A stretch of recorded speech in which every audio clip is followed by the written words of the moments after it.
Now, let's tell you that Stella Din-Jacob, a seasoned journalist and director of news at TVC, has received a Lifetime Award for Journalistic Excellence as Hassan Adebayo of the Premium Times emerged 2022 Investigative Reporter of the Year. Senior correspondent Sharon Adebayo has details. Failure is not an option, and impossible does not exist. If you see journalism as a 9-to-5 job, then you will not excel at it. Journalism became a way of life for me. No Saturday, no Sunday, without wanting to waste your time. It's just to say thank you so very much. I'm dedicating this award to my 8-month-old daughter, Matea Josephine, and the next generation of broadcasters, so that they will take off from where I have left and to understand that you're only as good as your last performance.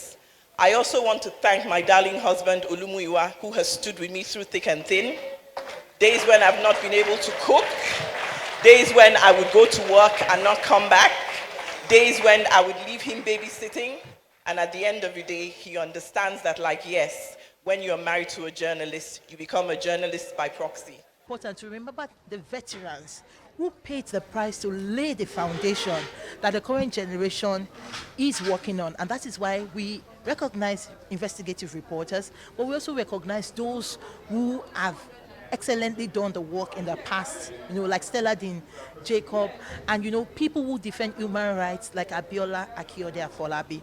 So this day is for those journalists and those people who stand for the democracy that we must all defend. About the advice to journalists generally is just to embrace a culture of journalism that pursues accountability, that exposes wrongdoing, that seeks to uphold the accountability and responsibility of the power holders to the people. That way we can engender some progress in our own country. For the country's herald man, the watchman, it has the duty of watching over the realm and should continue to uphold its constitutional responsibility of holding government to account. As such, we recommend as a team of judges that you should remain resilient in the use of the pen as instrument for social change.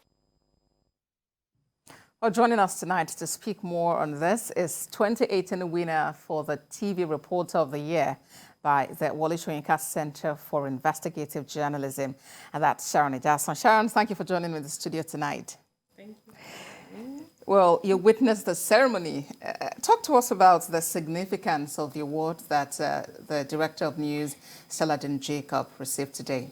Well, congratulations are in order to our Director of News, Mrs. Stella Din-Jacob. I think it's an award that every journalist should actually look up to because being a recipient of the award also, not in the category of being a lifetime awardee, but that of the television category, you know that the process is not an easy one. It's a process in which you have to be thorough, you have to know what you're doing, and from what the Director of News said, Mrs. Stella Din-Jacob, you would, when you listen, you would see the consistency that we're talking about. Over 30 years experience is no joke, and there has to be resilience. There are many other professions you could have decided to move on to that would even be better paying than being a journalist. And for example, she also said today, "You're as good as your last story." That's something she keeps saying, actually. You're as good as your last story, and it's quite painful because you might have sacrificed a lot, but you don't have to stop. You just have to keep going. And you would hear us say again that failure is not an option. And you listen to her again, she would tell you, rise and shine. Indeed. Rise and shine. The same way she says it in the newsroom is the same way she said it right there on the stage. Yes. Indeed, congratulations to her. Let's talk about the criteria, the selection criteria now for this award. You know something about it? Yes, of course, if you look at the chairman of the board of the Wole Soyinka Award, if you look at the chairman of the judges, you would see their academics, professors, renowned journalists that have spent decades in the profession, and they would not shift grounds when it comes to choosing the best. If you look at the award tonight, assuming the package was ready, you would have seen stories that journalists did across the country in-depth analysis, investigative reports, stories that actually they actually had to risk their life to actually do.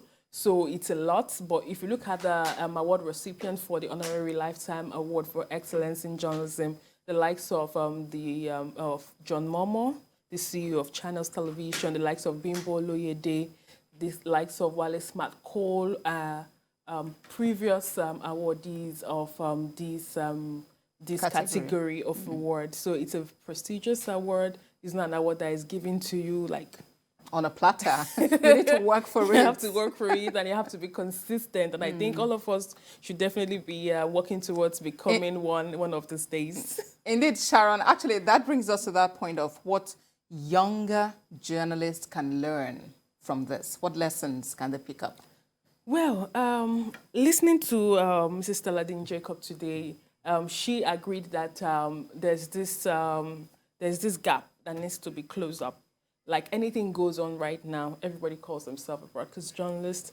And you know that the dynamics of the journalism profession is actually changing. You have online journalists now. So it's not just the print, it's not just radio, it's not just television. Even print is online. Yes, so you have to do a bit of all for you to be seen as a professional. So the question now is, for us as professionals, are we embracing technology like we should?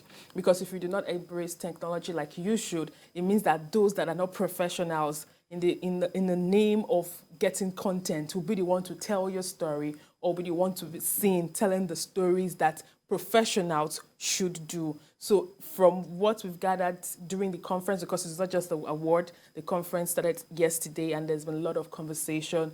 We professionals actually have to be out there.